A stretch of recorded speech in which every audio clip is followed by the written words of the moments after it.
Vamos para a segunda parte do vídeo 2, né? Onde eu vou falar sobre a sonda nasoenteral, né? O que é a sonda nasoenteral? Em termos, ela é basicamente um canudo, né? É colocado dentro do nariz, vai até a boca do estômago ou intestino.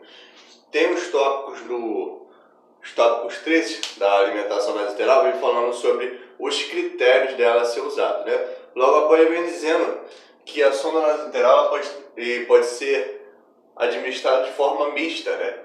Com uma certa quantidade por alimentação, sonda nasoenteral, né? Pela sonda, e outra por via oral, né? Isso acontece quando a pessoa está para retirar a sonda, ela está para tirar a sonda, né? Tá progredindo com a dieta, vai tirar, não vai ter necessidade de mais usar, então tá fazendo um desmame, né? Tá recebendo uma certa quantidade por sonda, uma certa quantidade por via oral. Então isso acontece quando está havendo o desmame, tá? Mas como é que é feita essa alimentação sonda nasoenteral? Existem diversas formas de você fazer essa alimentação nasoenteral, que é por bomba infusora, né? Com auxílio da bomba infusora, BI, bomba infusora, que é uma espécie de máquina que controla os ml horas, né, a quantidade por hora que vai entrar de dieta no estômago daquela pessoa, no intestino daquela pessoa. Tem por gavagem, pode ser administrado por gavagem, né, que é quando você pega uma seringa acoplada àquela sonda, você coloca uma seringa naquela sonda, e vai colocando a dieta de forma contínua e lenta, né? Você vai administrando você mesmo. A gente fala de administração em bolos. Quando dá força com a sua própria força física, você administra a dieta através de uma seringa, né? E tem aquelas dietas que são processadas, né? Dietas processadas ou liquidificadas, que são as dietas que são prontas em casa. Elas são feitas geralmente em gavagem ou em bolos, né? Você vê numa seringa, aquelas dietas que já são prontas, que já tem orientação do nutricionista, elas são prontas e você vai administrando naquela sonda. É simplesmente, tem todo um esquema, né? Tem todo um tutorial que você pode seguir para poder administrar essa sonda. Processo dessa sonda. No finalzinho do vídeo eu vou mostrar melhor como é que funciona. E tem exemplos na própria apostila mostrando como é que funciona a sonda nasoenteral, né? A imagem em si ela já diz basicamente como ela funciona. Os cuidados que você tem que ter com essa sonda é justo os principais, né? Você deve colocar a pessoa bem sentada, bem reto no ângulo de 90 graus. Quando eu falo no ângulo de 90 graus, o corpo reto, né, o tórax reto, para que não haja uma espécie de refluxo na administração da dieta. Então, em geral, a pessoa sentada assim com a cabeceira, ou com a cabeceira da cama elevada, ou sentada numa cadeira, tá bom? Você deixou a pessoa sentada, você injeta a dieta, né? No máximo de 350 ml, não pode ultrapassar disso, senão é vômito, não é certo, senão regurgita, não é certo, tá bom? É o máximo que o corpo adulto consegue ingerir no período de 3 a 4 horas. Então, 350 ml é o exato a ser administrado, não mais, não menos. No máximo 350 ml de dieta, de 4 em 4 horas. Esse é o exato, não mais, não menos do que isso. Tá, dos tópicos vem dizendo também, né, dos principais cuidados, que a sonda deve permanecer fechada, ela tem uma espécie de tampinha, tá bom? No final dela. Ela deve ser fechada quando não estiver em uso. Por quê? A sonda ela fica direto no intestino, no estômago, no intestino, tá bom? Então, por hora, quando se tem a sonda pendurada, né, quando a sonda não está em uso, ela está pendurada, ela vai estar em contato direto com o resíduo gástrico do nosso estômago. Então, se ela estiver para baixo, numa gravidade negativa, todo o seu resíduo gástrico vai sair. Vai incomodar o paciente, vai tirar o resíduo gástrico do paciente e vai gerar um certo incômodo, tanto na sujeira quanto no odor. E dois principais cuidados também,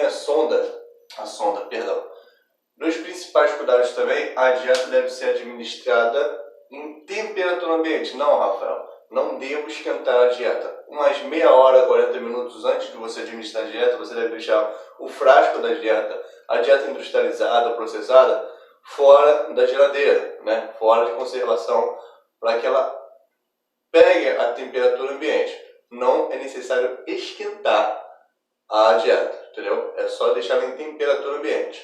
Vamos lá, vamos falar agora de decúbitos laterais, mudança de decúbito, mudança de decúbito.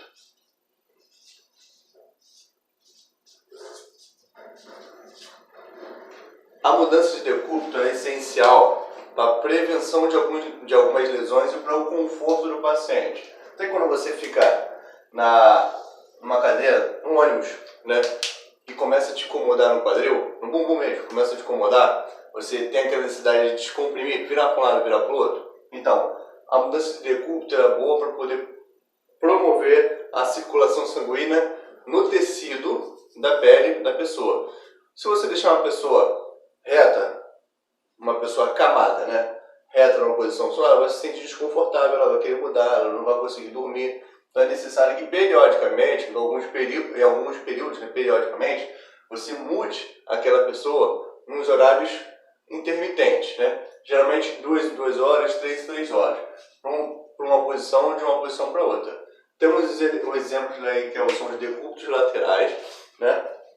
Que a gente chama de DLD, decúbitos laterais direito, e decúbito lateral esquerdo, ou seja, você virar para o lado direito e você virar para o lado esquerdo. Tem os exemplos nas imagens na apostila, onde você pode tirar para poder ver, né, como é que funciona as acomodações, o travesseiro entre as pernas, apoiado na cabeça, então para você poder deixar o cliente confortável. Então, decúbito lateral, um decúbito dorsal, né, que é quando o paciente ele fica de barriga para cima, é o decúbito dorsal, o decúbito reto, para poder deixar a pessoa mais confortável, ainda mais a pessoa que é mais acamada, tem as posições corretas do travesseiro, onde você pode deixar a pessoa mais confortável. E tem a prona, que é o decúbito lateral, não, que é o decúbito ventral, né? Quando a pessoa está de ventre para baixo, quando a pessoa está de barriga para baixo.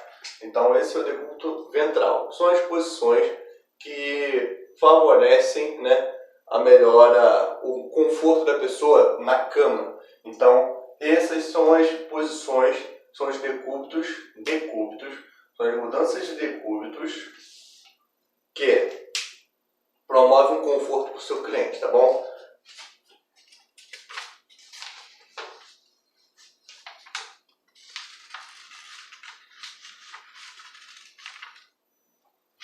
Temos aí também a mudança do leito para a cama, da cama para o leito, né? As posições corretas, onde você deve retirar a pessoa da cama e da pessoa da cama para o leito, né?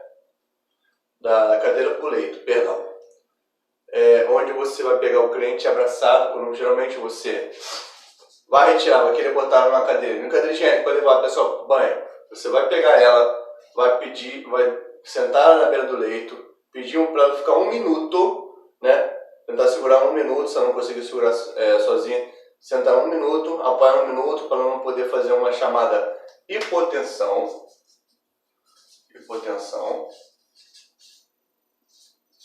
postural. O que é uma hipotensão postural? É quando você levanta de uma vez muito rápido e você se sente tonto, né? Você se sente aquele vertigem. Não sei se você já aconteceu isso com algum familiar seu ou com você mesmo. Você se sente meio aéreo, você se sente tonto. Isso é a hipotensão postural.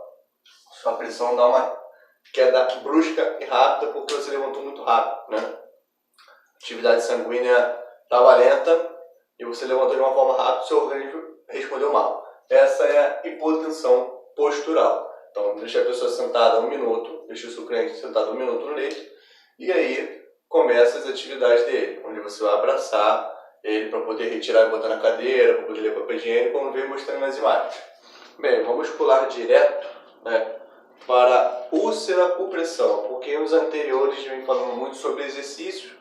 Então, uma folha onde você deve mais estudar, mais procurar se aprofundar, né?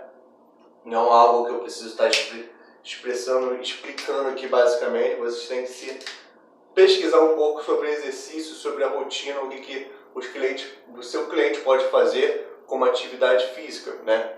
Não necessariamente tem que seguir essa rotina da apostila, mas sim das limitações dele, que tipo de exercício ele pode fazer e como ele pode se promover em relação a isso.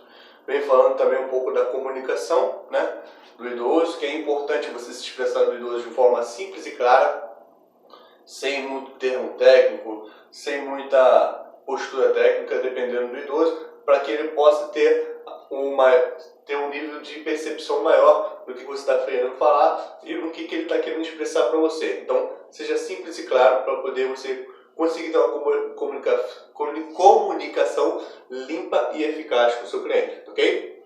Daí pulamos para o tópico 23, que é as úlceras por pressão, né? O que seria uma úlceras por pressão? Você lembra lá no tópico que eu falei, né, que é importante você fazer a mudança de decúbito no seu cliente para que promova uma qualidade da pele, conforto dele? Então, essas mudanças de decúbito também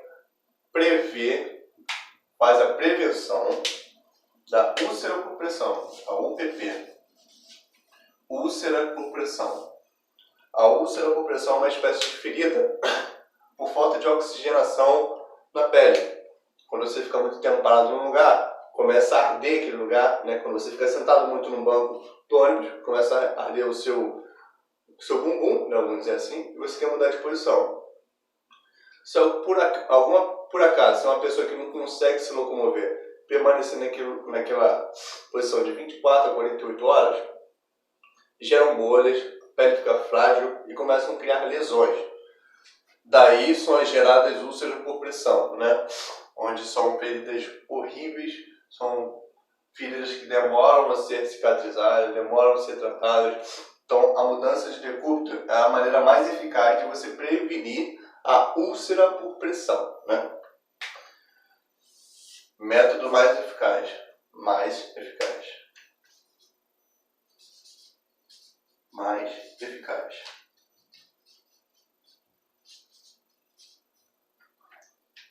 Fora isso também temos que hidratar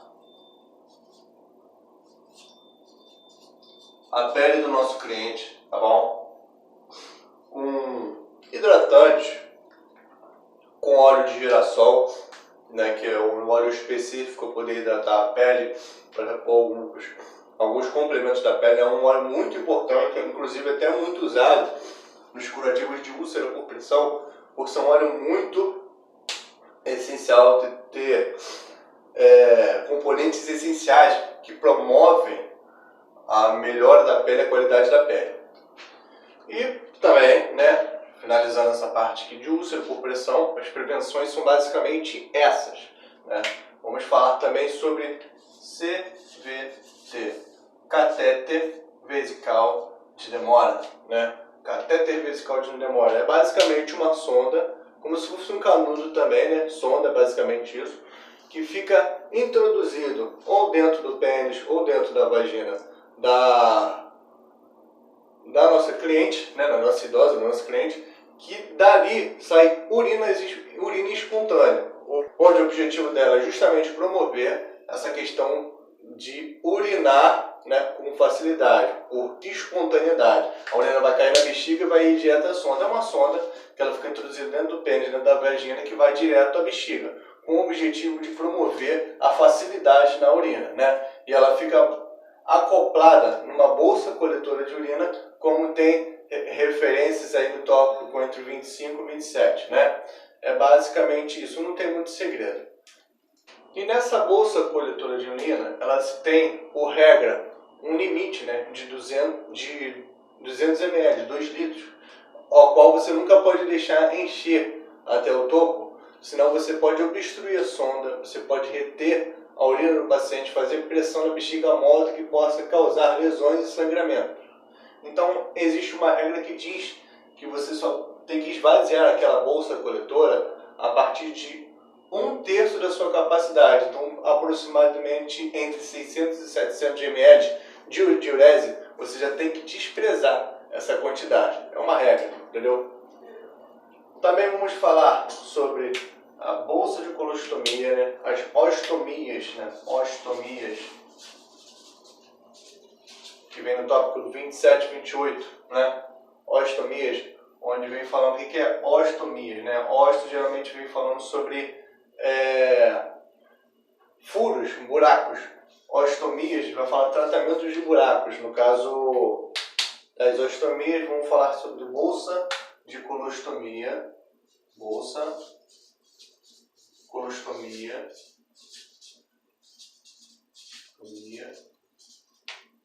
ileostomia e urostomia.